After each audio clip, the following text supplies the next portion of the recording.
Hello, Internet. We are live with another running stream. It's my second running stream. It's very beautiful out today. Hello. I'm good. How are you?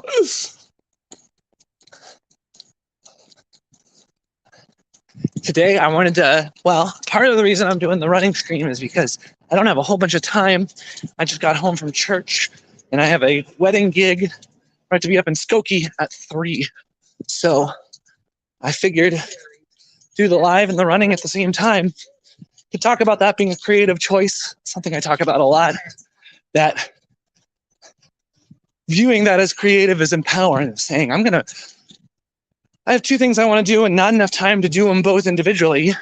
So creatively, I can choose to do them together. Like, why not run while I stream? Sure, it changes the stream. It presents some new challenges. It's definitely harder to run and talk and get my thoughts accurately shared, but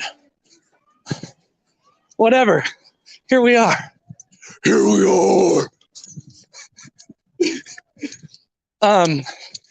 So 90 days ago, back in the distant time of February 2023, I, through the advice of my coach, I committed to 90 days of being single, and more specifically, 90 days of being single to learn to love myself. Because it's not like I was really dating people before that, but Derek recognized in me and helped me recognize in myself. Oop, we're upside down. Holy crap. Recognize this pattern I had that was blocking me from dating women, really connecting with women. And I had a relationship really blow up in my face. And it's given me the space to reflect and see where my contribution to that was. And gave me the space to step back and gosh, where do you even begin? Well, first of all, 31 years old, not married, no girlfriend, nothing. And I used to think that if you were 30 and single, you were a failure. And even with that, it's about me. I would think if I turned 30 and I wasn't in a committed relationship or like to somebody I was planning on marrying, I failed and I screwed up. And there's something so deeply wrong with me that I'm done for. I don't know why I'm upside down. That's what's wrong with me today. And I turned 31 in March. And part of this single challenge has helped me look that belief in the eye and really say, is that true? Is that serving me? Am I a failure? Am I unlovable? Is there something fundamentally wrong with me that's preventing me from finding love? And it's kind of funny because right now it seems like obviously the answer to that is no. But 90 days ago, I thought it was true. I was chasing this girl who didn't want to date me, feeling like there was something fundamentally wrong with me. And if I could just behave well enough and do whatever she said well enough, that she would love me, and then we'd be married, and that would be that. So intentionally creating time and space to love myself as myself, not based on if women like me, not based on how successful I am in my career, not based on how good my music is, how funny my jokes are, not based on how full my schedule is or how productive I was, but just love me because I am me. And the most important relationship you have is your relationship with yourself, because you're the only person you spend your whole life with. Even if you get married, you might go on a business trip without them, or you're the only person you spend every minute with. The only time you get away from yourself is when you go to sleep. But even then, you live in your dreams. So it's been a huge opportunity to get right with myself and to love myself and honor my feelings. And I think a big shift that happened was, oh, I should have drank water before this. I'm kind of parched, just been chugging coffee.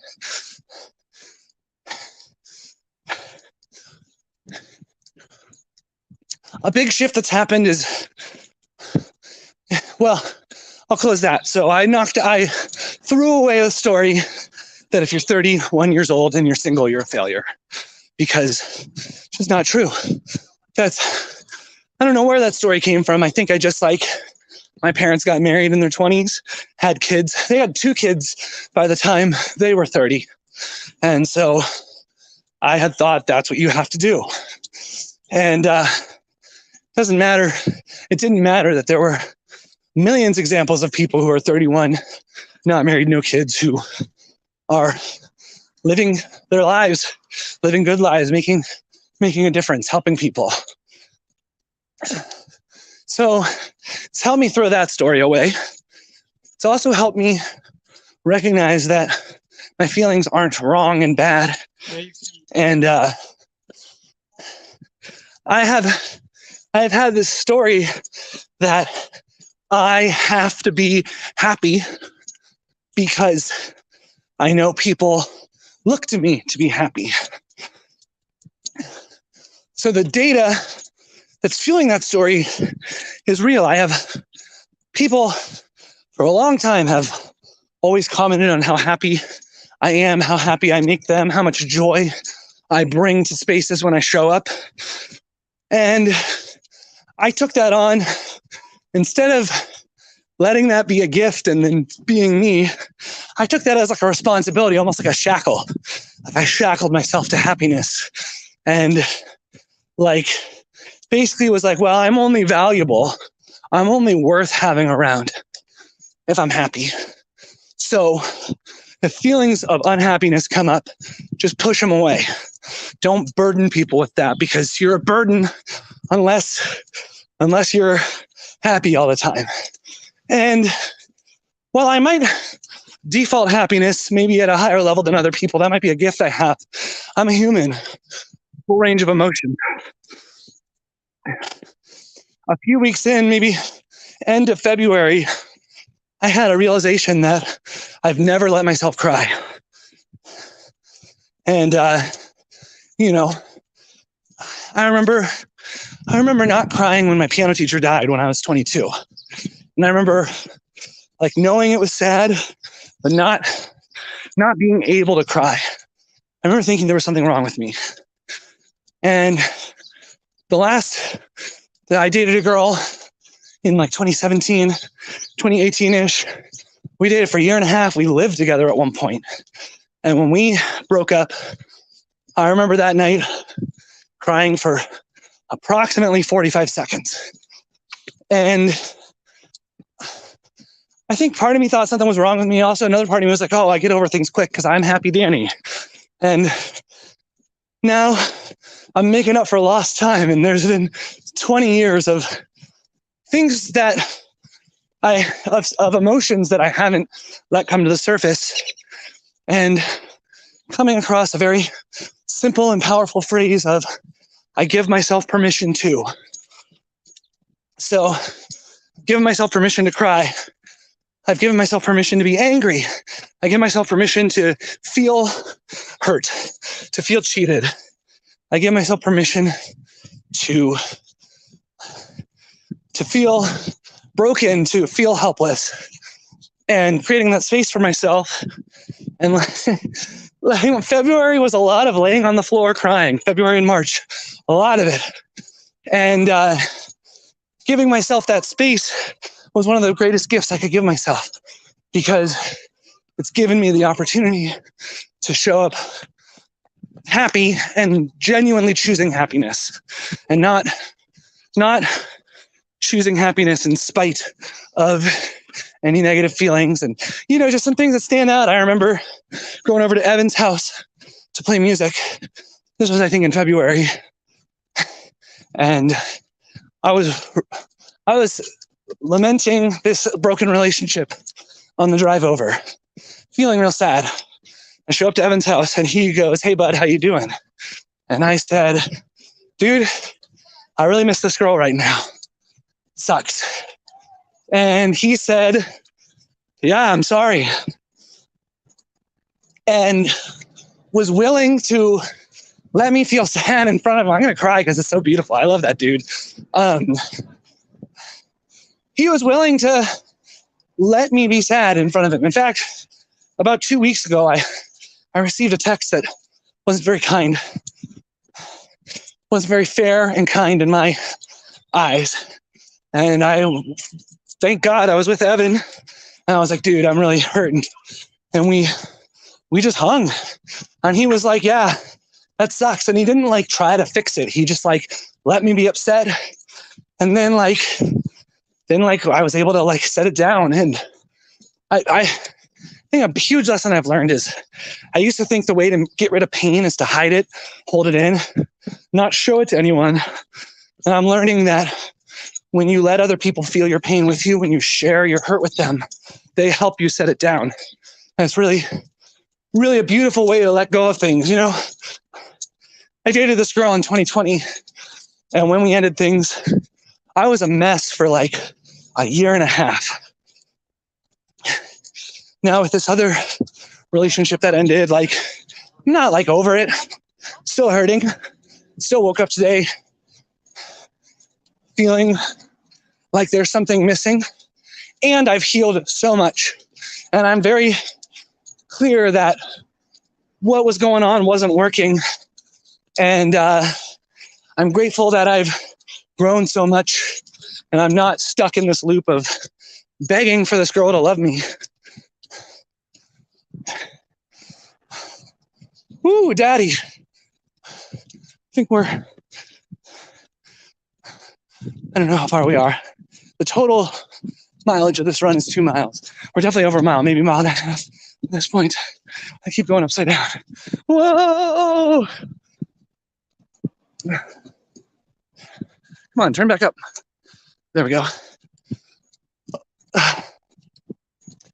Yeah, so just recognizing, like, I think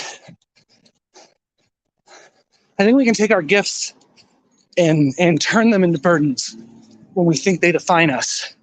My gift of being fun is not a burden. And as I've let myself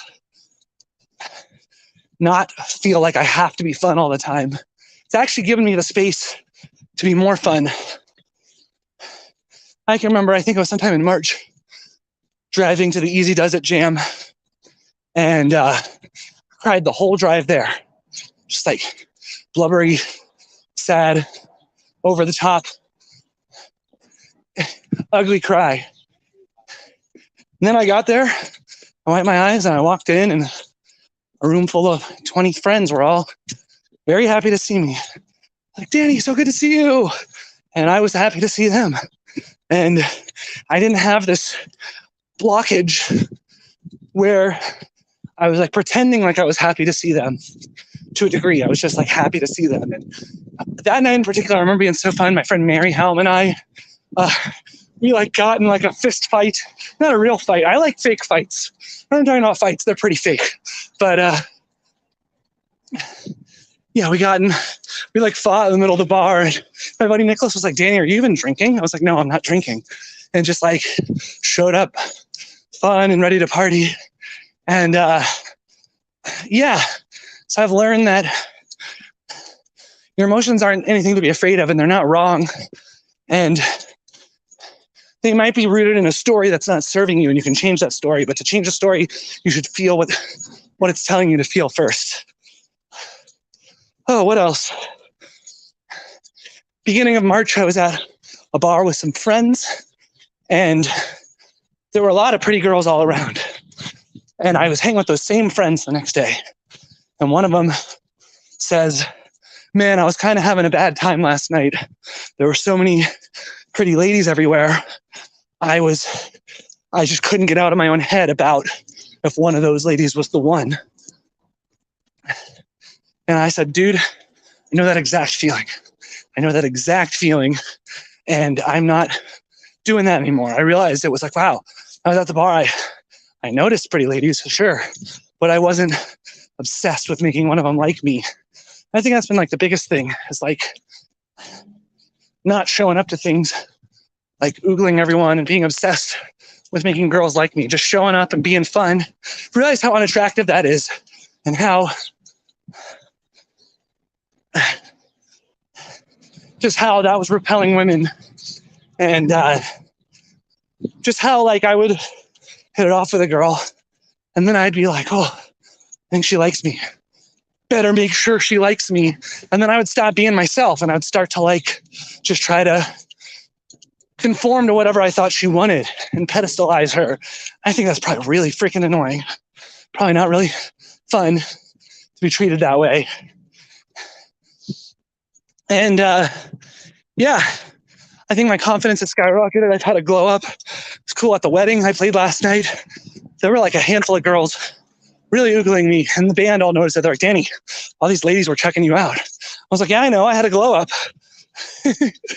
And yeah, if you're not loving yourself, if you think something's wrong with you because you're single, I highly recommend choosing your singleness, being intentional about it, creating the space to love yourself, which means letting yourself feel bad when you feel bad. You know, I also realized that I was a community centerpiece in Columbus. I was somebody who I didn't even need to make plans because I had so many people wanting to spend time with me. Phone was ringing off the hook, basically. And then that wasn't happening here. And I realized that I was so obsessed with this woman that I didn't want to make time with other people, because what if she gets called off work and calls me to hang out? I can't not be free. Ironically, it probably would have been more attractive if I wasn't available 24/7 for her. But after that ended, I realized it's like, wow, there's a lot of people I'm like half friends with, a lot of people who I'm happy to see but never have made time to really connect with. So I started texting and calling people, started hanging with people, and I cannot believe the number of people that have shown up in my life, people that I truly feel connected to, people I feel like I can call if I'm in a bind, or they can call me and share our lives and share our wins together. Oh my gosh. I'm almost home. It's roughly a 2-mile route. Yeah, so being single for 90 days.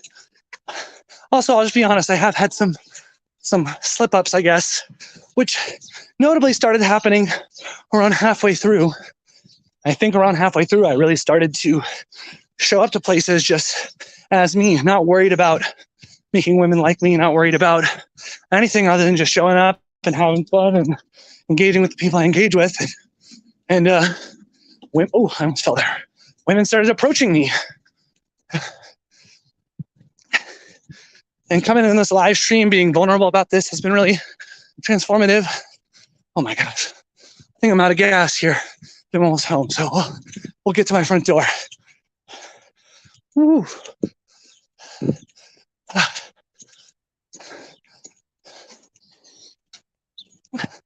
Yeah, so it's been really good. And I think I still have ways to go. I think there's still parts of me that are obsessive and needy, but that being intentionally single has exposed that, and I've let it set it down a whole bunch, and just in a much happier place than I was, and eager to be creative. And I'm running this 90-day challenge where I'm committed to play a show for 500 people by the end of the summer. And the first step to doing that is to declare I'm going to do it. Second step is find a venue. So I've been doing that. I've been sending emails and declaring I'm going to do it and telling people. And last night I told some of the people on the gig I was with about it, and they didn't respond with, yeah, Danny, you could do it. They kind of looked at me like, oh, really? And that being able to like declare it and have people not really believe me actually was powerful. yeah. All right, my brain is fried from that run. So love yourself. Get outside today. It's really beautiful. And I will catch you all tomorrow. Have a great day.